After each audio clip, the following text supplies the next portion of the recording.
So now let's start with the Lewis structures or Lewis dot diagrams. How to draw Lewis structures बहुत important है बेटा. Competition में सीधा सीधा इस पे क्वेश्चन आता है. आपका नॉर्मल अगर बोर्ड एग्जामिनेशन की बात करें तो उस पर भी क्वेश्चन आता है. और उससे ही रिलेटेड एक नेक्स्ट टॉपिक है फॉर्मल चार्ज. तो दोनों ही टॉपिक सेंटर रिलेटेड है, दोनों ही बड़े इंपॉर्टेंट है. सो आपका फॉर्मल चार्ज अपने आप में बहुत इंपॉर्टेंट टॉपिक है. So next topic is Lewis structures, कि क्या होते हैं, कैसे हम ड्रॉ करते हैं.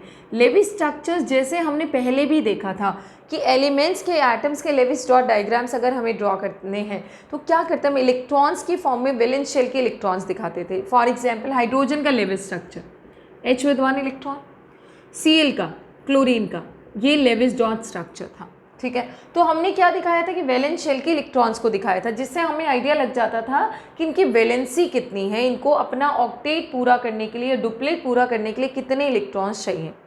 अब हम बात करते हैं मॉलिक्यूल्स या स्पीसीज का. So Lewis structure of simple molecules और स्पीसीज, कि इनका लेविस स्ट्रक्चर क्या होगा वो हम देखते हैं. उसके कुछ रूल्स हैं बट बड़े सिंपल रूल्स हैं, तो वो हमने अलग अलग बुक्स में अलग अलग चीज़ें मिलेंगी. आपको मैं बड़ा सिंपल सा ट्रिक बताती हूँ, या समझो तरीका है, और हम लोग बहुत सारी प्रैक्टिस भी करने वाले हैं इस पर. देखो, अगर मैं कहूँ कोवलेंट मॉलिक्यूल्स, पहली चीज़ तो आप ये देखिए, कोवलेंट मॉलिक्यूल्स दो तरीके के होते हैं बेटा, homo atomic and hetero atomic. Homoatomic like Cl2, like H2, like N2, like O2, right? All these are homoatomic. P4, P4, S8, ये सारे क्या हैं, homoatomic है. बट अगर हम बात करें HCl, हम बात करें CO2, हम बात करें CO, हम बात करें NO2, all these are heteroatomic, जिसमें अलग अलग एटम्स हो. वो हेट्रो का मतलब वो अलग अलग, और होमो का मतलब हुआ सेम, यानी कि जिसमें सेम एटम्स हो, होमो न्यूक्लियर हो गए. वो क्या हो गए, होमो न्यूक्लियर हो गए हैं. और दूसरा जिनमें अलग अलग एटम्स हो वो क्या हो गए बेटा, दे आर हेट्रो एटमिक हो गए, हेट्रो न्यूक्लियर हो गए हैं. तो ये चीज़ क्लियर हुई. अब इन सब के लिए और कुछ स्पीसीज़ के लिए हम लेविस डॉट डायग्राम्स या लेविस स्ट्रक्चर्स ड्रॉ करना देखते हैं कि कैसे आते हैं. प्रीवियस वीडियो में मैंने आपको बताया भी था कि लोन पेयर्स क्या होते हैं और बॉन्ड पेयर्स क्या होते हैं. ठीक है, तो अब हम देखते हैं लेविस स्ट्रक्चर्स हम कैसे ड्रॉ कर सकते हैं. एक सिंपल मॉलिक्यूल मैं लेती हूँ जिससे हम चेक करेंगे कि लेविस स्ट्रक्चर कैसे आएगा, क्या फॉर्मूला होता है. आप कोई भी मॉलिक्यूल लेते हो, let's say you taken CO2. ठीक है, किसी का भी लेविस डॉट स्ट्रक्चर ड्रॉ करना है तो उसके लिए सबसे पहले हमें एक सेंट्रल मॉलिक्यूल चाहिए. हमें एक ऐसा मॉलिक्यूल चाहिए जिससे बाकी चीज़ें जुड़ी हैं. जैसे आज तो आपको CO2 का स्ट्रक्चर बड़ा इजीली पता है. कोई बोले NH3 में भी एक तो सेंट्रल एटम होगा ही होगा जिससे बाकी जुड़े होंगे. कोई आपसे बोले H2O, यहाँ पे भी एक ऐसा एटम होगा जिससे बाकी सब जुड़े होंगे. क्लियर है बेटा. तो अगर हम देखें इन सब स्ट्रक्चर्स में सबसे पहली कंडीशन क्या है, we should be able to identify the central atom. तो पहला पॉइंट क्या है, टू डिटरमाइन और to find out the central atom. हमें क्या डिटरमाइन करना है बेटा, सेंट्रल एटम डिटरमाइन करना है कि कौन सा होगा, हमें फाइंड आउट करना है. NO2 है, कौन सा होगा, या NO2 नेगेटिव है, NO3 नेगेटिव है, कौन सा सेंट्रल एटम होगा. NH4 पॉजिटिव है, CO3 2 नेगेटिव है, SO3 2 नेगेटिव है. तो इन सब केसेस में हमें पता करना होगा सेंट्रल एटम क्या होगा. तो सबसे पहले हमें फाइंड आउट करना है सेंट्रल एटम क्या है. सेंट्रल एटम जो होगा वो क्या होना चाहिए, सबसे बड़ा होना चाहिए, लार्जेस्ट, सबसे बड़ा. दूसरा, और क्या कंडीशन है, साइज वाइज क्या होना चाहिए, सबसे बड़ा होना चाहिए. दूसरा, लीस्ट इलेक्ट्रोनेगेटिव. जनरली क्या होता है, कम इलेक्ट्रोनेगेटिविटी वाला एटम क्या होता है, आपका क्या होगा बेटा, सेंट्रल एटम होगा. ठीक है, उसके बाद क्या होता है, लार्जेस्ट साइज वाइज होना चाहिए, लीस्ट इलेक्ट्रोनेगेटिव होना चाहिए, should have valency more than one, valencies और वैलेंसी ग्रेटर देन वन, उसकी वैलेंसी क्या होनी चाहिए, एक से ज़्यादा होनी चाहिए, ठीक है। Hydrogen and fluorine, hydrogen and fluorine can never be central atom, ये कभी भी सेंट्रल एटम नहीं होंगे हाइड्रोजन और फ्लोरीन। रीज़न क्या है, because they can make only one bond, they can make only one bond, ये दोनों ही क्या बना सकते हैं बेटा, एक बॉन्ड बना सकते हैं, ठीक है। अब हम बात करते हैं इनकी वैलेंसीज की। जैसे नाइट्रोजन आपका सेंट्रल एटम हो सकता है, कार्बन भी सेंट्रल एटम हो सकता है, ऑक्सीजन भी हो सकता है, ठीक है। इधर अगर हम बात करें फ्लोरीन नहीं हो सकता, फिर बेरिलियम हो सकता है, मैग्नीशियम भी हो सकता है, कार्बन के बाद आता है सिलिकॉन भी हो सकता है, नाइट्रोजन के बाद फास्फोरस, ऑक्सीजन के बाद सल्फर, ये सारे आपके सेंट्रल एटम हो सकते हैं। देखो ऑक्सीजन की वैलेंसी कितनी है, 2, तो ऑक्सीजन मैक्सिमम कितने बॉन्ड बनाएगा, 2, बट सेंट्रल हो सकता है, जैसे H2O का केस है, H2O में ऑक्सीजन से ही दोनों हाइड्रोजन जुड़े हैं, तो यहाँ पे सेंट्रल एटम मानी वो एटम जिससे बाकी सारे एटम जुड़े हों, तो यहाँ पे ऑक्सीजन सेंट्रल हो गया। ऑल्दो इसने 2 ही बॉन्ड बनाए, तो 2 बॉन्ड ऑक्सीजन बना सकता है, तो ऑक्सीजन की मैक्सिमम वैलेंसी कितनी है, इधर मैं लिखूंगी बेटा वैलेंसी। बेरिलियम 2, कार्बन कितने बॉन्ड बना सकता है मैक्सिमम, 4, नाइट्रोजन कितने मैक्सिमम बॉन्ड बना सकता है, 4, बट ये 3 या 4 वैलेंसी शो कर सकता है। जैसे NH3 है, कहाँ गया NH3, नाइट्रोजन ने कितने बॉन्ड बना रखे हैं, 3, बट यहाँ पे है तो NH3 ने कितने बॉन्ड, N ने कितने बॉन्ड बना रखे हैं, 4, 5 कभी भी नहीं हो सकती नाइट्रोजन की valency. Oxygen will always be 2। यहाँ पे एक चीज़ आती है, they can not expand their octet, they can not expand और एक्सटेंड देयर वैलेंसी, अपनी वैलेंसी को नहीं बढ़ा सकते। सेकेंड पीरियड के एलिमेंट्स ये वाले सारे के सारे, रीज़न क्या है, because of absence of D orbitals, क्योंकि इनके पास क्या नहीं होता है बेटा, डी ऑर्बिटल्स नहीं होते हैं। दूसरा ये वाले जो एलिमेंट्स हैं, ये वाले सिलिकॉन, फास्फोरस, मैग्नीशियम तो आपको पता है आयनिक कंपाउंड ही बनाता है most of the time, silicon, phosphorus, sulphur, even magnesium at times they can, अब देखो सिलिकॉन है बेटा, कार्बन तो 4 ही वैलेंसी शो करता है, सिलिकॉन भी 4, समटाइम्स मोर देन 4। फास्फोरस की बात करें can show 3 as well as 5। Sulphur की बात करें, सल्फ़र कैन शो 2, 4 एंड 6, ये वैलेंसी शो कर सकता है सल्फ़र 2, 4, 6। कोवेलेंसेस, जब कोवेलेंट बॉन्ड बनते हैं ना बेटा तो उनको बोलते हैं कोवेलेंसेस, जब आयनिक बॉन्ड बनते हैं तो उसको बोलते हैं इलेक्ट्रोवैलेंसी, ठीक है। तो इनकी कोवेलेंसी क्या हो सकती है, 4, 3, 5, 2, 4, 6। अब ऐसे ही क्लोरीन आ गया, क्लोरीन की कोवेलेंसी 1, 3, 5 एंड 7, एक बॉन्ड भी बना सकता है, 3 भी बना सकता है, 5 भी बना सकता है और 7 भी बना सकता है। सो ये सारी की सारी इनकी क्या हैं, कोवेलेंसीज। अब आप खुद ही सोचिए बेटा कि अगर ये एलिमेंट्स इतने बॉन्ड बना सकते हैं तो क्या ये मल्टी वैलेंट हो, मानी क्या ये सेंट्रल एटम को की पोजीशन को जस्टिफाई कर सकते हैं, बड़ा आराम से कर सकते हैं। कार्बन 4 बॉन्ड बना सकता है, नाइट्रोजन 3 भी बना सकता है, 4 भी, oxygen 2, silicon 4, phosphorus 3, 5, sulphur 2, 4, 6। Halogen में क्लोरीन, फ्लोरीन तो कभी भी नहीं एक से ज़्यादा बना सकता, बट क्लोरीन 1, 3, 5, 7 कोऑर्डिनेट मानी कोवेलेंट बॉन्ड बना सकता है। तो ये इसकी क्या हो गई है, कोवेलेंसीज। और ये अक्सर क्या चाहते हैं, they want to occupy their maximum valency, ये चाहेंगे कि इनको इनकी हाईएस्ट वैलेंसी में ये ज़्यादा स्टेबल रहते हैं कि उसमें ये रहें। तो अब हम देखते हैं आगे हमें क्या करना है। सेंट्रल एटम आप ढूंढ लोगे, कोई भी एग्जाम्पल, मैं अब एग्जाम्पल्स लूँगी तो आपको आइडिया लग जाएगा, ठीक है। उसके बाद हमें क्या करना है, सेंट्रल एटम आपने ढूंढ लिया, सेंट्रल एटम ढूंढने के बाद स्पीसीज़ का हम क्या करेंगे। जैसे हम एक एग्जाम्पल लेते हैं बेटा NH3, तो NH3 में आप सोचो, हमने कहा बड़ा होना चाहिए या लीस्ट इलेक्ट्रोनेगेटिव होना चाहिए, तो यहाँ पे इलेक्ट्रोनेगेटिविटी वाइज तो हाइड्रोजन कम इलेक्ट्रोनेगेटिव है, लेकिन हाइड्रोजन कभी भी सेंट्रल एटम नहीं हो सकता, इसलिए सेंट्रल एटम का ऑप्शन किसके पास बच गया है? नाइट्रोजन के पास। तो पहला पॉइंट हमारा है कि सेंट्रल एटम ढूंढें। H2O है, H2 में although oxygen is more electronegative, but क्योंकि हाइड्रोजन कभी भी सेंट्रल एटम नहीं हो सकता, तो यहाँ पे सेंट्रल एटम कौन है बेटा? ऑक्सीजन। हम एग्जाम्पल लेते हैं SO4 2 नेगेटिव, कौन ज़्यादा इलेक्ट्रोनेगेटिव है? ऑक्सीजन, तो सेंट्रल एटम कौन हो गया बेटा? सल्फर। ClO4 नेगेटिव, कौन ज़्यादा इलेक्ट्रोनेगेटिव है? ऑक्सीजन, तो सेंट्रल एटम कौन हो गया? Chlorine, right. SO3, कौन ज़्यादा इलेक्ट्रोनेगेटिव है? ऑक्सीजन, तो सेंट्रल एटम कौन हो गया? Sulphur. So this way NO2 negative, कौन ज़्यादा इलेक्ट्रोनेगेटिव है? ऑक्सीजन, तो कम कौन बचा? Nitrogen. So nitrogen is the central atom.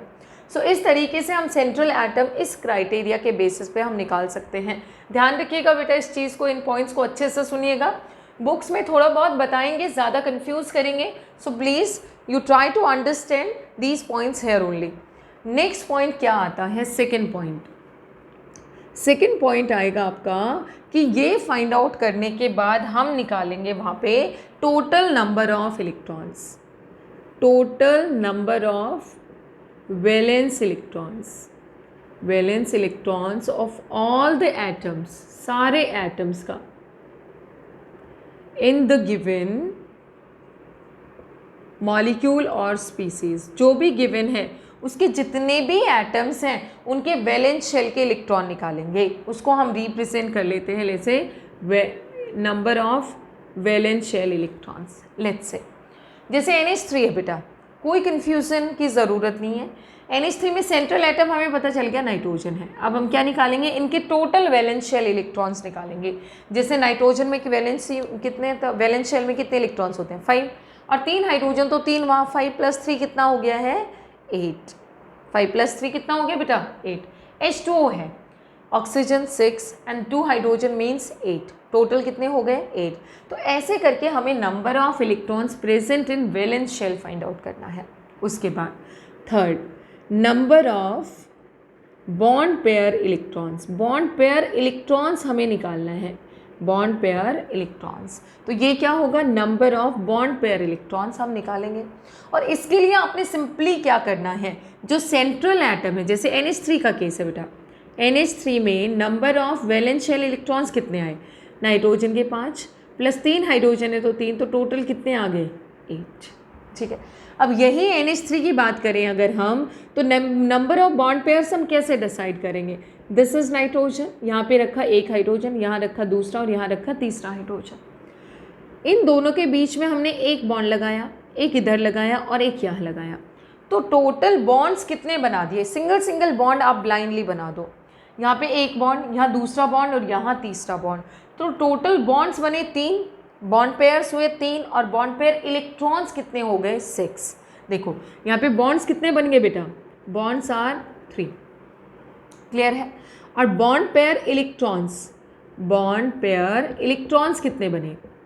3 × 2 means 6। So number of bond pairs कितने बन गए बेटा? 6। तो हमने टोटल इलेक्ट्रॉन्स निकाल लिए जो कि वैलेंस शेल के इलेक्ट्रॉन्स हैं। फिर हमने फाइंड आउट कर लिया number of bond pairs, find out कर लिया। उसके बाद फोर्थ पॉइंट आपका क्या बचता है?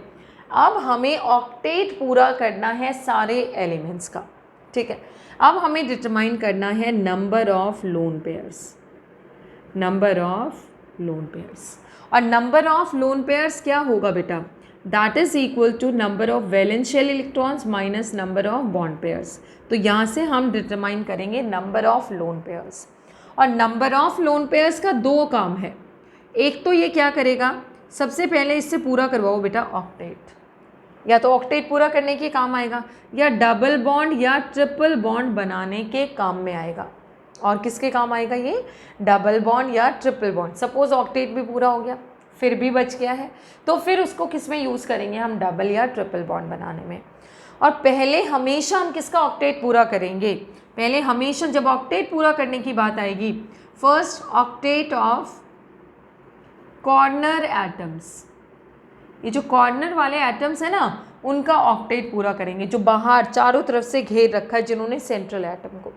उसके बाद पहले ये कंप्लीट करेंगे, सेकंड पे हम कंप्लीट करेंगे ऑक्टेट ऑफ सेंट्रल एटम। उसके बाद हम किसका ऑक्टेट पूरा करेंगे बेटा? Octet of central atom. Clear हो गया है? So this way we can easily determine the Lewis dot structure or Lewis structures of some molecules. जैसे NH3 की हम बात कर रहे थे, सेंट्रल एटम ढूंढ लिया, नाइट्रोजन है, फिर हमने डिटरमाइन किया नंबर ऑफ वैलेंशियल इलेक्ट्रॉन्स 8 आ गए, 5 है नाइट्रोजन में और 3 है हाइड्रोजन में, हर हाइड्रोजन के पास एक एक इलेक्ट्रॉन है। अब हमने निकाला नंबर ऑफ बॉन्ड पेयर्स, तो तीनों के बीच में एक एक बॉन्ड बना दिया बेटा। तो बॉन्ड पेयर्स हमने कितने निकाले? 1 2 3, 3 बॉन्ड पेयर यानी कि 6 electron. So bond pair electrons कितने हो गए? 6। अब हमें निकालना number of lone pairs, lone pairs electrons, lone pair electrons हमें निकालना है।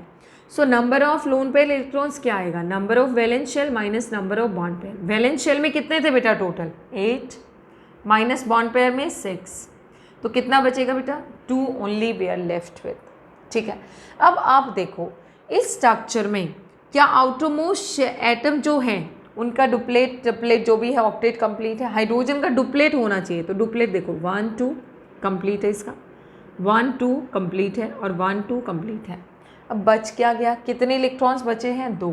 तो 2 को हम कहाँ रख देंगे? नाइट्रोजन का क्योंकि पूरा नहीं हुआ है, देखो इनका डुप्लेट तो कंप्लीट है बट नाइट्रोजन का ऑक्टेट पूरा नहीं है। कैसे? 1 2 3 4 5 6 एंड 7 8। तो ये जो लोन पेयर बचा इसको हमने कहाँ रख दिया है? नाइट्रोजन पे। तो अमोनिया का लेविस डॉट स्ट्रक्चर क्या बनेगा बेटा? नाइट्रोजन 2 हाइड्रोजन ऐसे लिखते हैं इनको, ये फिर ये और फिर ये, और एक लोन पेयर इस पे बच गया है। सो अगर अमोनिया में देखें कितने बॉन्ड पेयर्स कितने हैं? 1 2 3 और लोन पेयर्स कितना है बेटा? 1, right. So this way we can draw the Lewis dot structures. और एग्जाम्पल्स लेते हैं, it was very simple example, but simple से स्टार्टिंग करते हैं बेटा, उसके बाद हम आगे बढ़ते हैं कि कैसे हम ड्रॉ कर सकते हैं लेविस डॉट स्ट्रक्चर्स। अब आप देखिए, अगर हम बात करते हैं let's say now we are having O2, एक सिंपल सा मॉलिक्यूल लेते हैं O2। ठीक है, O2 की बात करें तो बताओ नंबर, सबसे पहले तो सेंट्रल एटम, अब दोनों ही ऑक्सीजन है तो इसका मतलब ऑक्सीजन ऑक्सीजन से ही जुड़ा है, सेंट्रल एटम की तो बात ही नहीं है। और यहाँ पे एक चीज़ और ध्यान रखना बेटा, मैं स्टार मार्क करके आपको बताती हूँ, ऑक्सीजन अगर कभी भी 2 बॉन्ड बनाता है, चाहे वो अलग अलग एटम से बनाए चाहे वो एक ही एटम से बनाए, तो हमेशा ऑक्सीजन न्यूट्रल रहेगा, उस पर कोई चार्ज नहीं आएगा। और अगर ऑक्सीजन 3 बॉन्ड बनाता है सपोज करो, तो ऑक्सीजन पे कौन सा चार्ज आएगा? पॉजिटिव। और अगर ऑक्सीजन 1 बॉन्ड बनाता है, टोटल ही 1 बॉन्ड बनाता है, तो ऑक्सीजन पे कौन सा चार्ज आएगा? नेगेटिव। Always remember this. अगर ऑक्सीजन 2 बॉन्ड बनाता है, चाहे वो दोनों सिग्मा हो चाहे वो 1 सिग्मा 1 पाई हो, हमेशा ऑक्सीजन न्यूट्रल रहेगा, उस पर कोई चार्ज नहीं रहेगा। अगर ऑक्सीजन ने 3 बॉन्ड बनाए हैं तो ऑक्सीजन पे पॉजिटिव चार्ज आएगा, और अगर ऑक्सीजन एक सिंगल बॉन्ड बनाता है तो ऑक्सीजन पे कौन सा चार्ज आता है? नेगेटिव चार्ज आता है। ठीक है, ये थोड़ी सी राज की बात है, इसको मैं बताऊंगी कहाँ अप्लाई करना है। अगर हम नाइट्रोजन की बात करते हैं, अगर नाइट्रोजन ने 3 बॉन्ड बनाए हैं, चाहे वो अलग अलग एटम से बनाओ चाहे वो सेम एटम से बनाओ, कैसे भी बनाए हैं, तो नाइट्रोजन हमेशा क्या रहेगा बेटा? न्यूट्रल। नाइट्रोजन क्या रहेगा? न्यूट्रल। अगर नाइट्रोजन ने 4 बॉन्ड बनाए हैं तो नाइट्रोजन पे कौन सा चार्ज आ जाएगा? पॉजिटिव। कौन सा चार्ज आएगा? पॉजिटिव। और अगर नाइट्रोजन ने 2 बॉन्ड बनाए हैं तो नेगेटिव, और नाइट्रोजन ने 1 बॉन्ड बनाए तो 2 माइनस। ये ध्यान रखिएगा, ये होगा नाइट्रोजन का केस। ठीक है, अब हम एक और मॉलिक्यूल ले रहे हैं O2। तो O2 में तो देखो सेंट्रल एटम की तो कोई बात ही नहीं है। ठीक है, ड्रॉ करके कोशिश करते हैं। Let's see the Lewis dot diagram for this. O2 के केस में देखो 2 ऑक्सीजन है, तो number of valence shell electrons, हर ऑक्सीजन का एक बार लेविस डॉट डायग्राम ड्रॉ कर लो। ये बनता है 6 इलेक्ट्रॉन्स आउटरमोस्ट शेल में। इलेक्ट्रॉनिक कॉन्फ़िगरेशन भी लिख के देख सकते हो, 2 6 और 1s2 2s2 2p4। सो आउटरमोस्ट शेल में कितने इलेक्ट्रॉन्स है बेटा? 6 है। सो वैलेंस शेल के इलेक्ट्रॉन 6 + 6, एक ऑक्सीजन में 6 तो 2 में 6 + 6 यानी कि 12, राइट। अब ऑक्सीजन जब ऑक्सीजन से बॉन्डेड होगा तो कम से कम 2 इलेक्ट्रॉन तो आएंगे इनके बीच में। तो हमने नंबर ऑफ बॉन्ड पेयर्स क्या डाल दिया बेटा, 2, 2 इलेक्ट्रॉन यानी कि 2 बॉन्ड पेयर्स, ऑक्सीजन ऑक्सीजन के बीच में हमने सिंगल बॉन्ड बना दिया। अब बताओ नंबर ऑफ लोन पेयर्स कितने बचेंगे, number of valence shell electron minus number of bond pairs. Number of valence shell कितना है 12, बॉन्ड पेयर्स कितना है 2, तो बच कितने गए बेटा 10। कितने बच गए 10। अब देखते हैं हम कि हम इनका ऑक्टेट पूरा करने की कोशिश करते हैं। ये 2 ऑक्सीजन है, दोनों के बीच में 2 इलेक्ट्रॉन्स है, अब बचे हैं 10। 10 का मतलब हुआ 1 2 3 4 5 6। इस ऑक्सीजन का देखो ऑक्टेट पूरा हो गया, 1 2 3 4 5 6 7 8। अब देखो कितना हमने यूज़ कर लिया है, 1 2 3 4 5 6, 10 में से 6 गए, बचे कितने 1 2 3 4। अब इस ऑक्सीजन का तो ऑक्टेट पूरा हो गया, बहुत सिंपल था। एक बॉन्ड बना दो इनके बीच में, टोटल में से उस बॉन्ड के 2 इलेक्ट्रॉन बने हैं, एक बॉन्ड का मतलब 2 इलेक्ट्रॉन माइनस कर दो, 10 बचते हैं। 10 को हम कैसे डिस्ट्रीब्यूट करते हैं, 5 इलेक्ट्रॉन, इसको 5 तो दे नहीं सकते, ऑड इलेक्ट्रॉन स्पीसीज बनेगा, तो 6 इलेक्ट्रॉन तो दे दिए इसको, 3 पेयर्स 1 2 3, ये नेगेटिव चार्ज नहीं है। अब 3 पेयर इसको देने का मतलब ये टोटल इलेक्ट्रॉन्स कितने बन गए बेटा, 2 4 6, यानी कि 6 बन गए। अब 10 में से 6 माइनस हुए तो कितने बचे 4, तो 4 यहाँ दे दिए। अब प्रॉब्लम क्या आ रही है, इस ऑक्सीजन का तो ऑक्टेट पूरा है, कैसे देखो 1 2 3 4 5 6 7 8 पूरा है। इस ऑक्सीजन के बाद देखो 1 2 3 4 5 6, अब इसका ऑक्टेट पूरा नहीं हुआ। तो जब हमने लोन पेयर्स का यूज़ पढ़ा था तो हमने ये कहा था कि ये 2 तरीके से काम आते हैं, either in forming sigma bond और मानी कंप्लीटिंग ऑक्टेट, और अगर ऑक्टेट कभी कंप्लीट नहीं होता तो डबल या ट्रिपल बॉन्ड बनाने के काम आता है। तो अब हम क्या करेंगे, इसका उठाते हैं तो कोई फ़ायदा नहीं है, इसका ये उठाएंगे या बीच में डाल देंगे। कैसे बना, O डबल O, देखना 1 2 3 4 1 2 3 4। अब हर ऑक्सीजन का ऑक्टेट कंप्लीट है, कैसे, ये इसको मिल गए 8 इलेक्ट्रॉन, ठीक है, इसको फीलिंग आ रही है 8 इलेक्ट्रॉन्स की, और इसका भी ऑक्टेट पूरा है। क्यों पूरा है, इस वजह से पूरा है। So both oxygens have their complete octets, right बेटा। अब हम लेते हैं नेक्स्ट एग्जाम्पल, एक सिंपल मॉलिक्यूल लेंगे, उसके बाद हम थोड़ा सा कॉम्प्लिकेटेड पे बढ़ें। सिंपल मॉलिक्यूल है आपका CH4, क्या है बेटा CH4। CH4 में क्या है, पहले तो सेंट्रल एटम, हाइड्रोजन तो हो ही नहीं सकता तो बच गया कार्बन। तो सेंट्रल एटम हमने ढूंढ लिया है कि हमारा सेंट्रल एटम क्या है बेटा, कार्बन। सेंट्रल एटम क्या है बेटा, carbon. So central atom is carbon, देखिए ये हो गया कार्बन, ठीक है। अब कार्बन के बाद बाकी बाहर वाले एलिमेंट्स क्या होंगे, एटम्स क्या होंगे, हाइड्रोजन। तो CH4 में number of valence shell electrons देखते हैं। कार्बन के पास कितना होता है बेटा, कार्बन का इलेक्ट्रॉनिक कन्फिग्रेशन देखो आप क्या होता है, या लेविस डॉट डायग्राम देख लो, 4 है वैलेंस शेल में, 4 प्लस 4 हाइड्रोजन होने से 4, ये तो टोटल कितने आ गए 8, ठीक है। अब ये सेंटर में रखा कार्बन और चारों तरफ इसके हमने फैला दिया है हाइड्रोजन, तो एक एक बॉन्ड तो बनेगा ही बनेगा, ठीक है। तो बॉन्ड पेयर इलेक्ट्रॉन्स कितने आ गए, तो वैलेंस शेल थे, नंबर ऑफ बॉन्ड पेयर्स देखो 1 2 3 4 5 6 7 8, 8 आ गए। तो नंबर ऑफ लोन पेयर्स कितना बचा, number of valence shell minus number of bond pairs, 8 minus 8 यानी कि 0, कोई लोन पेयर नहीं बचा। तो ये हो गया हमारा CH4 का स्ट्रक्चर। अब हम लेते हैं H3O पॉजिटिव, ठीक है, H3O पॉजिटिव। तो यहाँ पे जो आपका सेंट्रल एटम है वो क्या है, ऑक्सीजन।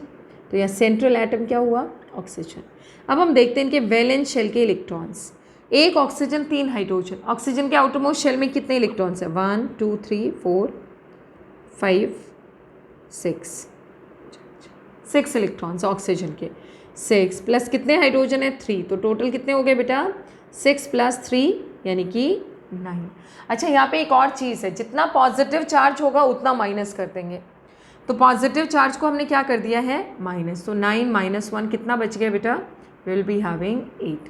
तो टोटल इलेक्ट्रॉन्स वैलेंस शेल के हमें बेसिकली फाइंड आउट करना है, total electrons valence shell minus positive charge and plus negative charge, ये ध्यान रखिएगा, ठीक है, प्लस नेगेटिव चार्ज। अब इस टोटल इलेक्ट्रॉन को मान लिया हमने n टोटल से रिप्रेजेंट कर लिया। अब तक जो स्पीसीज नॉर्मल है न्यूट्रल है तब तो वैलेंस शेल चलेगा, बट जैसे ही 4 स्पीसीज आएंगे तो हमें क्या निकालना है, टोटल इलेक्ट्रॉन्स। और टोटल इलेक्ट्रॉन्स क्या होंगे, number of valence shell electrons minus कर देंगे positive charge if any, plus कर देंगे नेगेटिव चार्ज इफ एनी। तो यहाँ पे नंबर ऑफ टोटल इलेक्ट्रॉन्स देखो क्या आया बेटा, number of valence shell minus positive है 1, तो कितना आ गया 9 माइनस 1, 9 माइनस 1 कितना आ गया बेटा 8 इलेक्ट्रॉन्स आ गए आपके। ठीक है, हम नंबर ऑफ बॉन्ड पेयर्स के लिए हम क्या करेंगे, सेंट्रल एटम आपका ऑक्सीजन, ऑक्सीजन की 3 तरफ 3 हाइड्रोजन हो गए बेटा, तीनों से एक एक बॉन्ड तो बनाएगा ही बनाएगा। तो टोटल कितने इलेक्ट्रॉन्स इन्वॉल्व हो गए आप खुद ही देख लो, 1 2 3 4 5 6, टोटल कितने इलेक्ट्रॉन्स इन्वॉल्व हो गए 6। सो नंबर ऑफ बॉन्ड पेयर्स कितने आ गए बेटा 6। सो नंबर ऑफ लोन पेयर्स कितने बचेंगे, टोटल इलेक्ट्रॉन्स, अब यहाँ पे वैलेंस में से माइनस नहीं करना है, टोटल में से माइनस करना है। Number of total electrons minus number of bond pairs means 8 minus 6 कितना बच गया बेटा 2 बच गया है। तो 2 के लिए हम क्या करेंगे, पहले हम देखते हैं किसका डुप्लेट या ऑक्टेट कंप्लीट है, आउटर का देखते हैं सबसे पहले। हाइड्रोजन का डुप्लेट कंप्लीट है, इसका भी और इसका भी। तो टोटल कितना यूज़ किया हमने 1 2 3 4 5 6 ये यूज़ कर चुके बॉन्ड पेयर में। अब लोन पेयर बचता है, लोन पेयर इलेक्ट्रॉन्स 2, तो लोन पेयर्स कितने बच गए बेटा, या यूँ समझ लो लोन पेयर इलेक्ट्रॉन्स ही रख देते हैं। ये ऑक्सीजन का भी अब ऑक्टेट पूरा है 1 2 3 4 5 6 7 8। और जो पॉजिटिव चार्ज आता है वो आता है सेंट्रल एटम पे, और जो नेगेटिव चार्ज आता है वो आता है आउटर एटम्स पे। ये चीज़ का ध्यान रखिएगा। और एग्जाम्पल लेते हैं हम लोग, let's take the example of carbonate ion. किसका एग्जाम्पल लेते हैं, कार्बोनेट आयन। देखो अब 4 स्पीसीज आ गई हैं, तो वहाँ पे हमें वैलेंस शेल नहीं टोटल इलेक्ट्रॉन्स की बात करनी है। कार्बोनेट आयन बेटा CO3 negative, this is the carbonate ion. Central atom कम इलेक्ट्रोनेगेटिविटी वाला होता है, तो कार्बन इज सेंट्रल एटम। तो सेंट्रल एटम क्या हो गया बेटा कार्बन। अब हम देखते हैं valence shell electrons, number of valence shell electrons. Carbon में कितने हैं 4, प्लस ऑक्सीजन कितने हैं 3, और हर ऑक्सीजन में 6। सो 3 × 6 यानी कि कितना आ गया बेटा 22। कितने आ गए हैं 22 इलेक्ट्रॉन्स आ गए वैलेंस शेल के। अब क्योंकि इसमें नेगेटिव चार्ज है तो टोटल इलेक्ट्रॉन्स क्या होगा, number of valence shell plus negative charge, यही होता है बेटा। तो ये क्या आ गया 22 प्लस नेगेटिव चार्ज कितना है 2, तो कितना आ गया टोटल इलेक्ट्रॉन्स 24। तो टोटल इलेक्ट्रॉन्स अब हमने निकाल लिए। अब हम इसको थोड़ा सा अरेंज करते हैं। देखो कार्बन सेंट्रल एटम है, तो कार्बन के चारों तरफ क्या होंगे 3 ऑक्सीजन एटम होंगे।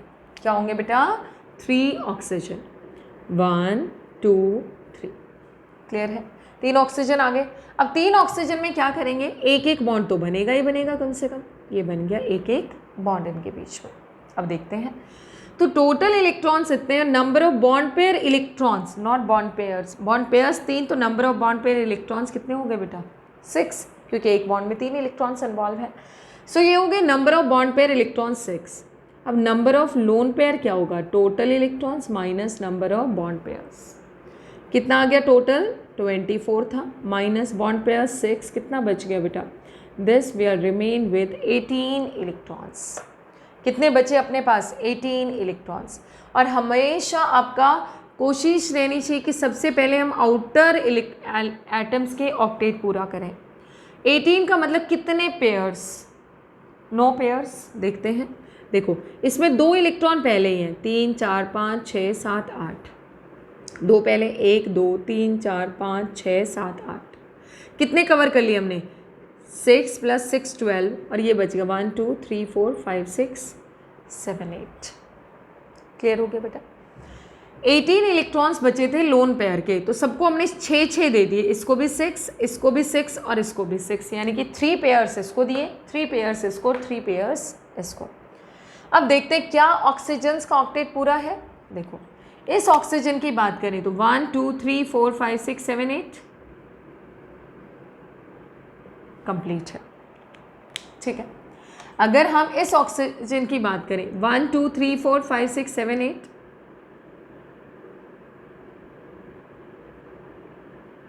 कंप्लीट है, राइट बेटा। अब हम बात करते हैं नेक्स्ट ऑक्सीजन की, and this is also complete. ये भी क्या है कंप्लीट है। अब आप सोचिए तीनों ऑक्सीजन का ऑक्टेट यहाँ पे क्या है बेटा, कंप्लीट है। व्हाट अबाउट कार्बन, कार्बन का तो बेचारे का कंप्लीट नहीं है, बट ऑक्टेट तो कंप्लीट होना चाहिए। लेविस लैंगवे रूल ही कहता है कि कोवैलेंट बॉन्ड बनाते क्यों है, so that their octet will be complete. तो अब क्या करेगा, एक ऑक्सीजन, तीनों में से कोई भी एक ऑक्सीजन, वो क्या करेगा बेटा, अपना एक, आपको पता है कि जो लोन पेयर वाले इलेक्ट्रॉन से 18, ये या तो सिग्मा बॉन्ड, ये आपके ऑक्टेट पूरा करने के काम में आएंगे या फिर डबल या ट्रिपल बॉन्ड बनाने के काम में आएंगे। अब इनका तो ऑक्टेट इसने पूरा किया, बट कार्बन का तो नहीं हुआ है। क्यों नहीं हुआ, देखो 1 2 3 4 5 6, कार्बन के अगर हम चेक करें आउटर मोस्ट शेल में तो कितने इलेक्ट्रॉन बचते हैं बेटा, देखना आप खुद ही देख लो, 6 ही हुए ना, 1 2 3 4 5 6। तो ऐसे केस में क्या होगा कि एक लोन पेयर, कोई भी एक लोन पेयर शेयरिंग में इन्वॉल्व हो जाएगा, यानी कि डबल बॉन्ड बनाने के काम आ जाएगा। अब देखना इस कार्बन का 1 2 3 4 5 6 7 8, इस ऑक्सीजन का 1 2 3 4 5 6 7 8, हमने डिस्टर्ब ही नहीं किया है। तो कार्बोनेट का स्ट्रक्चर क्या बना बेटा, this is between this oxygen 1 2 3 4 5 6, यहाँ पे 2 पेयर्स आते हैं 1 2 3 4, यहाँ पे फिर एक पेयर आएगा 1 2 3 4 5 6। तो अगर हम यहाँ पे चेक करें, अब अपने पास क्या बच गया है, नेगेटिव चार्ज, और वो भी कितने, 2। तो देखो यहाँ पे खुद ही देखो आप, इस ऑक्सीजन ने कितने बॉन्ड बनाए बेटा, 1 और 2। अगर हम इसका बॉन्डिंग वाइज देखें तो एक डबल बॉन्ड, एक सिंगल बॉन्ड, एक सिंगल बॉन्ड। जब भी ऑक्सीजन 2 बॉन्ड बनाता है वो हमेशा न्यूट्रल रहता है, और अगर वो एक बॉन्ड बनाता है तो उस पर कौन सा चार्ज रहता है, नेगेटिव चार्ज रहता है। तो आप इसको ऐसे भी लिख सकते हैं, आप इसको ऐसे भी लिख सकते हैं, पूरे पे बाहर ही 2 नेगेटिव, बट नेगेटिव चार्ज आता है आउटर एटम्स पे और पॉजिटिव आता है सेंट्रल एटम में, ठीक है। So this way you can draw the Lewis structures of different species, right बेटा। कुछ और लेविस स्ट्रक्चर्स हम डिस्कस करेंगे नेक्स्ट वीडियो में। तो काफ़ी हमने डिस्कस किया है, आप भी अपने लेवल पे ट्राई करिएगा, ड्रॉ करने की कोशिश करिएगा। लेविस स्ट्रक्चर्स को बहुत इंटरेस्टिंग है, बहुत मज़ेदार है। कुछ और मैं कंपाउंड्स करवाऊंगी आपको, जैसे कार्बन मोनोऑक्साइड है, NO2 नेगेटिव एट्सेट्रा।